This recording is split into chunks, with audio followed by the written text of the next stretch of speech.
মৃত্যু নিশ্চিত এ কথা সব ধর্মের মানুষই বিশ্বাস করেন, তবে কোনো মানুষই অপ্রত্যাশিত মৃত্যু কামনা করেন না। কিন্তু মাঝে মাঝে দেখা যায় অনেকেই সড়ক দুর্ঘটনায় প্রাণ হারান। তবে এ থেকে বাঁচতে বাড়ি থেকে বের হওয়ার সময় একটি দোয়া পড়ার কথা বলেছেন আল্লাহর রাসূল সাল্লাল্লাহু আলাইহি ওয়াসাল্লাম। কিন্তু কি সেই দোয়া, বিস্তারিত থাকছে ডেস্ক রিপোর্টে।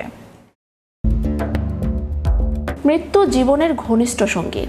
জন্ম নিলে একদিন মারা যেতে হবে, তবে কিছু কিছু মৃত্যু হঠাৎ চলে আসে, তার মধ্যে সড়ক দুর্ঘটনা। এই সড়ক দুর্ঘটনা থেকে বাঁচতে বাড়ি থেকে বের হওয়ার সময় একটি দোয়া পড়ার কথা বলেছেন আল্লাহর রাসূল সাল্লাল্লাহু আলাইহি সাল্লাম। এই দোয়া পড়লে সব ধরনের বিপদ আপদ ও অসুবিধা থেকে আল্লাহ তাআলা রক্ষা করেন। দোয়াটির অর্থ হলো, আল্লাহর নামে আল্লাহ তাআলার উপরেই নির্ভর করলাম। আল্লাহ তাআলার সাহায্য ছাড়া বিরত থাকা ও মঙ্গল লাভ করার শক্তি কারণেই।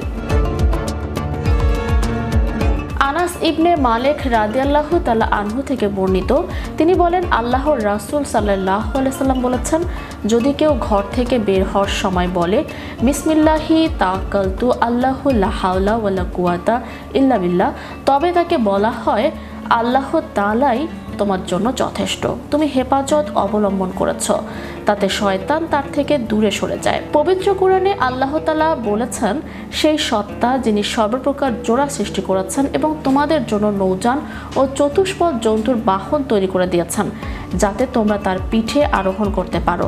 অতঃপর যখন তোমরা তাতে চড়ে বসো, তখন তোমাদের প্রতিপালকের অনুগ্রহের কথা স্মরণ করো এবং এই সূরাটি বলো, যার অর্থ হলো, পবিত্র সেই সত্তা যিনি এই বাহনকে আমাদের বশীভূত করে দিয়েছেন, অন্যথায় একে বশীভূত করার ক্ষমতা আমাদের ছিল না, আর আমাদেরকে তো আমাদের প্রতিপালকের কাছেই ফিরে যেতে হবে।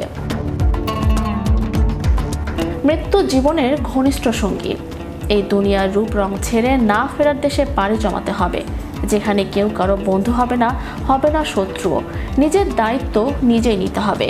এ প্রসঙ্গে রাব্বুল আলামিন আল কোরআনে বলেছেন, প্রত্যেক প্রাণীকে মৃত্যুর স্বাদ গ্রহণ করতে হবে এবং তোমরা নিজ নিজ কাজের প্রতিফল সম্পূর্ণভাবেই কিয়ামতের দিন পাবে। সূরা নাহলে আল্লাহ তাআলা বলেন, অতঃপর নির্ধারিত সময় যখন তাদের মৃত্যু এসে যাবে, তখন এক মুহূর্ত বিলম্বিত কিংবা ত্বরান্বিত করতে পারবে না।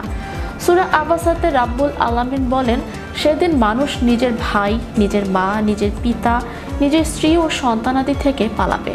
তাদের মধ্যে প্রত্যেক ব্যক্তির উপর সেদিন এমন সময় এসে পড়বে, সে নিজেকে ছাড়া আর কারো প্রতি লক্ষ্য করার মতো অবস্থায় থাকবে না। মৃত্যু নিশ্চিত এ কথা সব ধর্মের মানুষই বিশ্বাস করেন, তবে কোনো মানুষই অপ্রত্যাশিত মৃত্যু কামনা করেন না। প্রতিটি মুমিনেরই একান্ত চাওয়া তার মৃত্যু যেন ঈমানি হালতে হয়, ভালো অবস্থায় হয়। কিন্তু মাঝে মাঝে দেখা যায় অনেকেই সড়ক দুর্ঘটনায় মর্মান্তিকভাবে প্রাণ হারান। Magic Bangla TV news desk.